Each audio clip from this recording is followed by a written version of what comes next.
Hello Channel NITT viewers, I am DS, your psychologist, and welcome to another episode on Channel NITT. In this episode, I want to discuss autistic people. So there have been a lot of times where I encounter autistic people and I get INTJ vibes from them. I am not too sure whether viewers will feel the same. Every time I think of the stereotypical person with autism, regardless of whether it is pure autism or the Asperger's, I get INTJ vibes. So it is also not uncommon for anyone looking at a pure, healthy INTJ and sometimes label them as autistic. So is there a relationship between the two? So before we go on with this discussion, I want to perform a thought experiment so that you can better understand what autism really is. Jessica has a green ball and this is her favorite ball. She found a box or a container and she decided to put this green ball into this container and she closes it. So Jessica leaves this box with the green ball inside on a table and she leaves the room. Sarah comes in next, but Jessica doesn't know that Sarah has come in. So Sarah likes this green ball too. She took it out of the box, closes the box, and she took the green ball with her. So after Sarah left the room, Jessica came back in. When she opened the box, what do you think she will feel? So most of us would expect Jessica to feel shocked or surprised because Jessica had left the room with the ball inside. She wouldn't expect that the ball to disappear, right? When a lot of autistic children are asked the same question, they are unable to deduce Jessica's reaction. So let's assume that autistic people are INTJs. So if INTJs have TE as their auxiliary function and TE is needed to solve this thought experiment, then what went wrong? And I've been thinking about this. I have a hypothesis for this phenomenon. So assuming that all of us are born with an MBTI type, we will have two cards, right? So these will be the two cards of the INTJ. And this will be the cognitive stack of the INTJ. Under normal circumstances, TE is the auxiliary function. So for the autistic people, I think that it is possible for them to have an error in one of the cards. We can treat it like a mutation of sorts.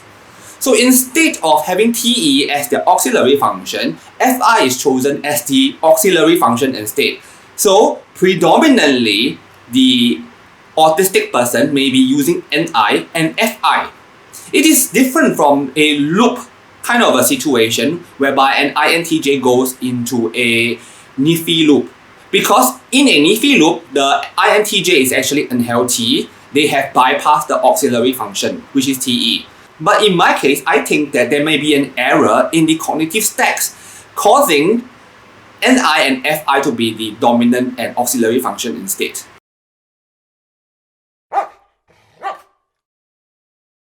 So this is possibly why an autistic person may be in his or her mental world a lot. So FI as the auxiliary function for the autistic person can make the autistic person become very emotional, sensitive, and having possible tantrums. So let's assume that this mutation of one of the cards hypothesis is true. There is a problem. The problem is the prevalence of autism according to many sources is 1 in 150. Some sources even say that the prevalence can be as high as 1 in 100 for certain countries.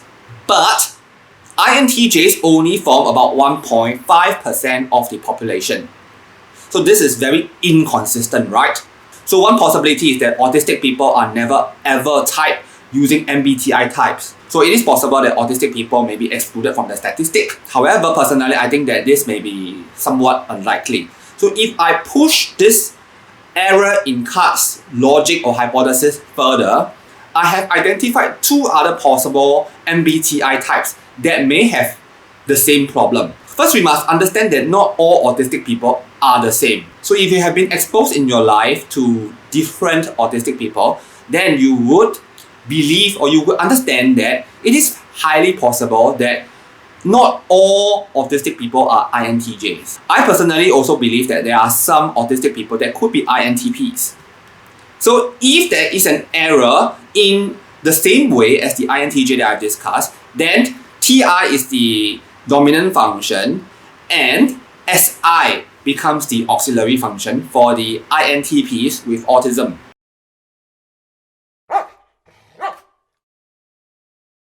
SI as a auxiliary function is understandable because one of the traits of some autistic people is that they like rhythmic motion.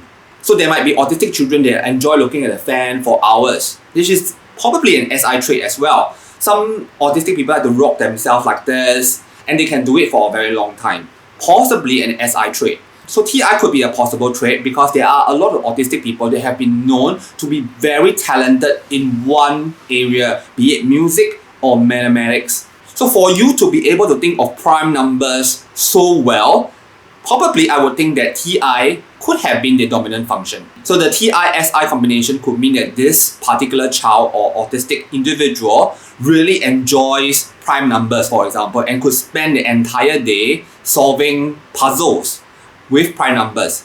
So that would have been a different type of autistic person. So the hypothesis that there is an error in the cards making the third and second function flip is, for me, quite plausible. What do you think? So very interestingly, along this line of thought, I have identified another possible autistic subtype, which is the INFJ autistic. So these individuals will be the NI and TI users. So these individuals will have NI as their dominant function and TI as their auxiliary function. So FE becomes flipped. So which is also very possible because autistic people may really lack TE and FE. It becomes their third function. So because of an error in the cognitive cards, this could have been the cognitive functions and cognitive stacks of the autistic individual. So to help facilitate my argument, I have also added some percentages so you can see what I am driving at.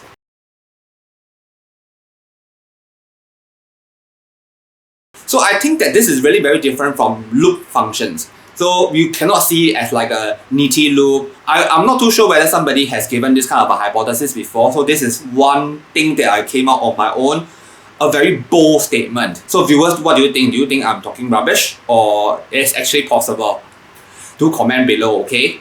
So anyway, from this video alone, I actually refute the possibility that autistic people are purely INTJs. They could be INTPs or even INFJs. Okay, at Channel NITT, we produce a lot of MBTI and psychology related videos. If you have enjoyed this one and have not subscribed, do consider subscribing so that we can bring you more MBTI psychology and fun stuff. Okay, I am going to sign off now and I'll see you in our next episode. Bye bye.